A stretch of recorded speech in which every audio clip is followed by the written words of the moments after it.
کیا آپ جانتے ہیں کہ روح کیسے نکلتی ہے؟ آئیے آج روح قبض کرنے کا میکانزم سمجھتے ہیں۔ پہلا سوال یہ ہے کہ روح کیسے نکلتی ہے؟ آئیے سمجھتے ہیں۔ تصور کریں ایک بہت پرانا اور گھنا درخت ہے جس کی جڑیں زمین میں بہت گہرائی تک پھیلی ہوئی ہیں۔ ان جڑوں نے مٹی کو مضبوطی سے پکڑا ہوا ہے۔ اب فرض کریں اس درخت کے اندر سے اس کی زندگی روح کو باہر نکالنا ہے۔ جیسے کسی پودے کو زمین سے اکھاڑا جائے تو پہلے چھوٹی جڑیں مٹی چھوڑتی ہیں، بالکل ایسے ہی روح نکلنے کا عمل پاؤں سے شروع ہوتا ہے۔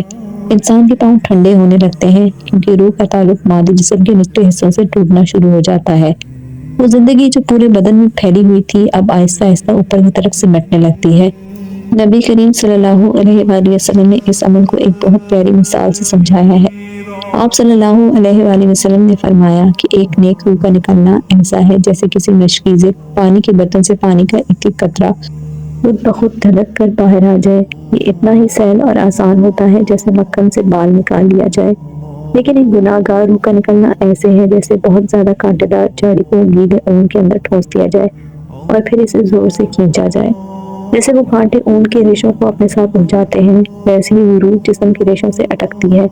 آپ یوں سمجھیے کہ روح جسم کے اندر ایک قید پرندے کی طرح ہے۔ ملک الموت جب آتے ہیں تو وہ پنجرے کا دروازہ کھول دیتے ہیں۔ ایک انسان کی روح اس پرندے کی طرح ہے جو فوراً اڑ کر اپنے باغ کی طرف جانا چاہتا ہے۔ فرشتے اس روح کو ایک انتہائی خوشبودار ریشمی کپڑے میں لپیٹ لیتے ہیں جسے ہم کسی قیمتی ہیرے کو مخمل میں رکھتے ہیں۔ آخر میں وہ ساری زندگی سمٹ کر انسان کے حلق میں آ جاتی ہے۔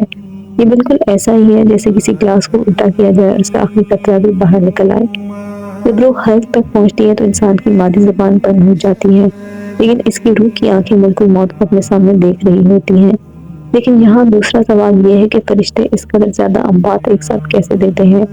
دنیا میں ہر لمحہ ہر سیکنڈ میں ہزاروں انبات ہو رہی ہیں۔ اس کو ذرا تفصیل سے سمجھتے ہیں۔ روح قبض کرنے کا میکانزم ایک ایسی حقیقت ہے جسے نظریں چرانا ممکن نہیں ہے، لیکن جب ہم اس کی گہرائی میں اتر کر دیکھیں تو عقل حیرت کے اس مقام پر پہنچ جاتی ہے جہاں لفظ ختم ہو جاتے ہیں اور صرف سبحان اللہ باقی رہ جاتا ہے۔ آئیے آج اس پردے کو اٹھا کر دیکھتے ہیں جسے ہم موت کہتے ہیں، اور اس عظیم ہستی کے کام کرنے کے انداز کو سمجھتے ہیں جسے اللہ تعالیٰ نے روح سمجھنے پر لگایا ہوا ہے۔ کائنات کے اس بہت بڑے کارخانے میں جہاں اربوں کہکشائیں رقص کر رہی ہیں اور کروڑوں ستارے ہر لمحہ ٹوٹتے اور بنتے ہیں، وہاں زندگی اور موت کا ایک ایسا پیچیدہ نظام موجود ہے جو انسانی عقل کے ترازو میں نہیں سما سکتا۔ ہم اکثر سوچتے ہیں کہ ایک ہی لمحے میں جب دنیا کے ایک کونے میں کوئی جنگل میں کام کر رہا ہوتا ہے اور دوسرے کونے میں کوئی اپنے نرم بستر پر آخری سانسیں لے رہا ہوتا ہے تو حضرت اسرائیل علیہ السلام ان دونوں تک بیک وقت کیسے پہنچتے ہیں؟ دنیا میں ہزاروں انبات ایک وقت کیسے ہو رہی ہوتی ہیں؟ اس گتھی کو سلجھانے کے لیے ہمیں مادیت کی اینک اتارنی ہوگی اور روحانیت کے اس چشمے سے دیکھنا ہوگا جہاں فاصلے وقت اور جہات کے معنی بدل جاتے ہیں۔ ڈائمینشنز۔ ذرا تصور کیجئے ایک بہت بڑے فنکار کے سامنے ایک طویل نقشہ پھیلا ہوا ہے، یا ایک باغبان کے سامنے ایک چھوٹی سی کیاری ہے جس میں ہر پھول اس کی دسترس میں ہے۔ بزرگوں نے اس کی مثال یوں دی ہے کہ حضرت اسرائیل کے لیے پوری زمین ایسی ہی ہے جیسے تمہارے ہاتھ کی ہتھیلی میں رکھی ایک چھوٹی سی ڈائل ہوتی ہے۔ جب آپ اپنی ہتھیلی کو دیکھتے ہیں تو کیا آپ کو اس کے ایک کونے سے دوسرے کونے تک جانے کے لیے سفر کرنا پڑتا ہے؟ کیا آپ کی نظر کو ہتھیلی کے دائیں حصے سے بائیں حصے تک پہنچنے کے لیے وقت درکار ہوتا ہے؟ ہرگز نہیں۔ بالکل اسی طرح اس کائنات کے مالک نے اپنے اس فرشتے کو وہ طاقت اور وہ بصارت عطا کی ہے کہ پوری دنیا ان کے سامنے ایک دسترخوان کی طرح بچھی ہوئی ہے۔ وہ وقت اور مکان یعنی ٹائم اینڈ اسپیس کی زنجیروں میں قید نہیں ہے جن میں ہم اور آپ جکڑے ہوئے ہیں۔ جہاں ہمارے لیے ہزاروں میل کا فاصلہ ہے وہاں ان کے لیے محض ایک نظر کا اشارہ ہے۔ وہ ہزاروں میل کا فاصلہ ایک سیکنڈ سے بھی پہلے کر سکتے ہیں۔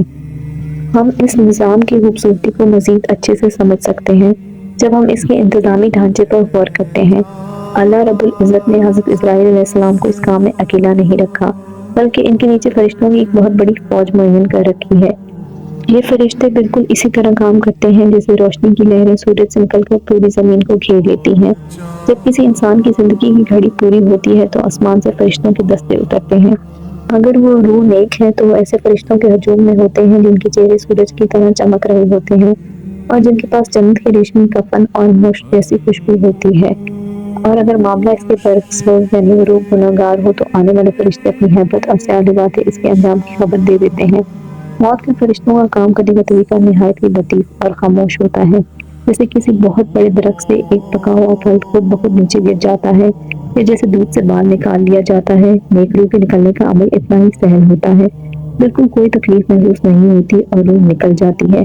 لیکن اگر انسان گناہ گار ہو تو روح نکلتے وقت انسان کو اتنی تکلیف محسوس ہوتی ہے جتنی انسان سوچ بھی نہیں سکتا۔ وہ سمجھے کہ آخر پیٹ کے اندر کانٹوں کی ایک تار پھیری جا رہی ہے۔